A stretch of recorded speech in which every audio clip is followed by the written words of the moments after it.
So Ephesians chapter 5 is our text for today. It says, take no part in unfruitful works of darkness, but instead expose them. Look carefully, and then a little bit, few verses later, look carefully how you walk, not as unwise, but as wise, making the best use of the time, because the days are evil. So this issue of time comes up in the middle of this passage for today, and I just wanted to, not really nag about this somehow, but time is life. Like we say, we can have time management problem. That's basically life management problem, right? Because your life is time.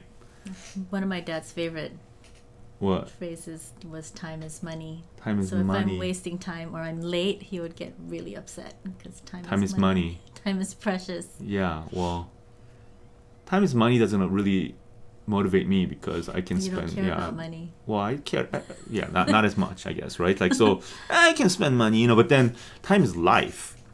That motivates me more. So, and the fact is, time is limited, right? And days are evil. So that's those three combo, right? Time is life, time is limited, days are evil, and therefore look carefully then how you walk, not as unwise but as wise. So why does it take wisdom? It actually takes wisdom to do that. Well, it's kind of on the face of it, it seems kind of simple, evil and good, like very simple stuff, right?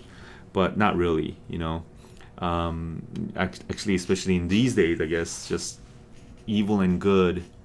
The days are evil. Like people actually doubt that. Covetousness that is talked about in verse 5, where the desire for money, comfort, house, success, it's not seen as idolatry.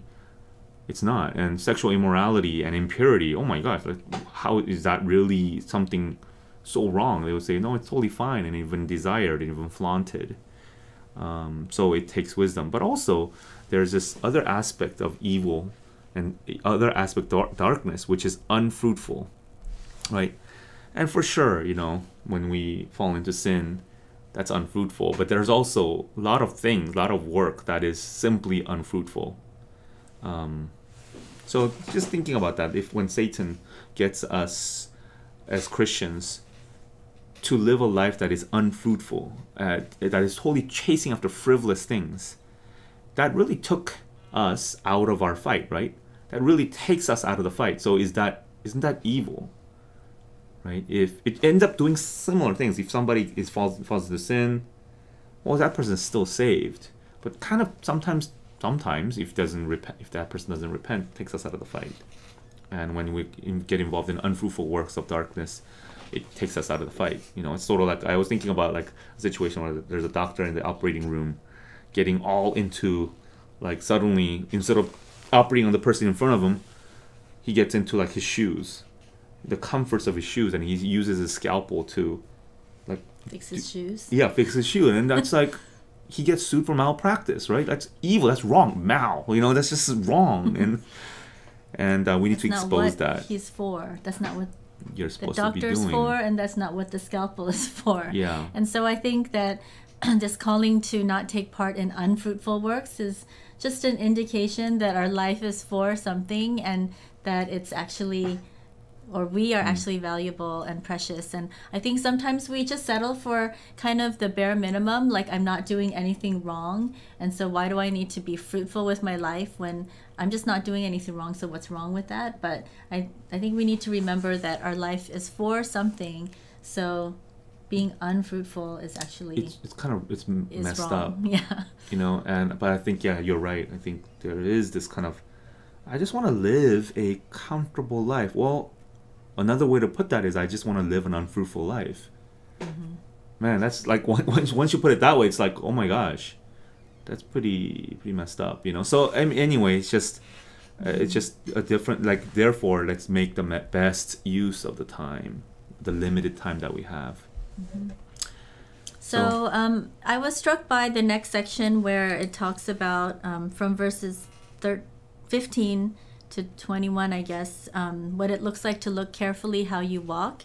And it ends with verse 21, submitting to one another out of reverence for Christ. And right after that, wives, submit to your own husbands as to the Lord. And Pastor, I talked about this at ATR too, but the way that our world considers submission is weakness and being made lesser. And so we are sort of taught to, we as in women are taught to kind of fight against this this kind of exhortation to be submissive to your husband. And I can relate with that. Like I don't like submitting, and I like fighting and winning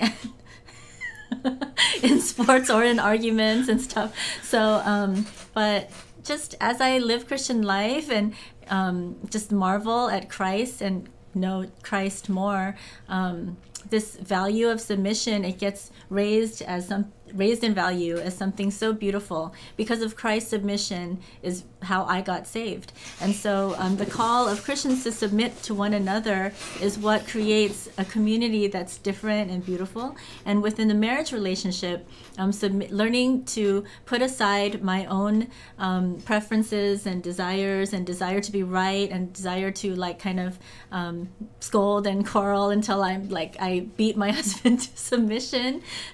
To put that aside and submit to my husband is a beautiful thing, and is a way in which I can honor the relationship, strengthen the relationship, and strengthen my husband. So I've come to see that like the world's value in the area of submission is so off, and the way of Christ is so different. Yeah, and the whole section, you know, there's an exhortation to the husband to sacrificially love the wives and cherish their wives with like the love of Christ that basically sacrifice himself and sacrifice his body and his life, right? So then it ends with, however, let each one of you love his wife as himself, and let the wife see that she respects her husband. There's this kind of love and respect as this kind of I think summarizes the relationship, love and respect. And there's actually a DVD marriage curriculum that I don't know if we still do. We do. Still do? Mm-hmm. Okay, give to newly married couple. Every couple. Love and respect. And that's actually kind of a love language issue, actually. Husband is to love and cherish and sacrificially give yourself. So that's sort of the love language that the wives really hunger for. And respect is actually the love language for many husbands. So the love and to illustrate this point, during the DVD there's actually the main speaker says, you know, the women, like, he talks about how we understand love language and cherish language, but people don't understand the respect language. So he, as an example, he read this fictitious, I think it's a fictitious letter that somebody wrote. That he wrote. Yeah, as an example. As an example of something that came from his wife or from their wives, right? So then he goes, okay, all the men, listen to this. Imagine your wife writing this letter. And he reads this letter. And it was a powerful experience. It was like, there was no single mention of the word love.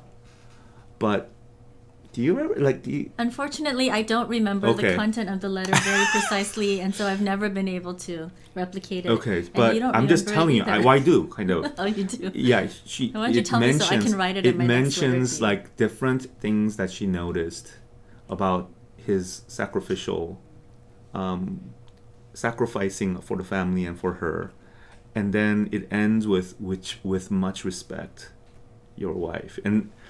And he said, the speaker said, now all the wives, I'm telling you right now, your husband is tearing up right next to you. And then there was like uncomfortable laughter throughout the whole audience. And then I was looking at the DVD and I was like, and then Sarah, I remember looking at me and go, what? Are you? Did that, you know? So I'm like, that moved me. Like, well, profoundly. Father's Day is coming up in a couple weeks, so here's some tips for what we can nice. Write in our Father's Day card. All right. So anyway, for those of you who have that DVD, go ahead and review that portion. But anyway, so that's the language of love. It's the love language. So, all right. So that's it. Okay. Bye-bye. Bye.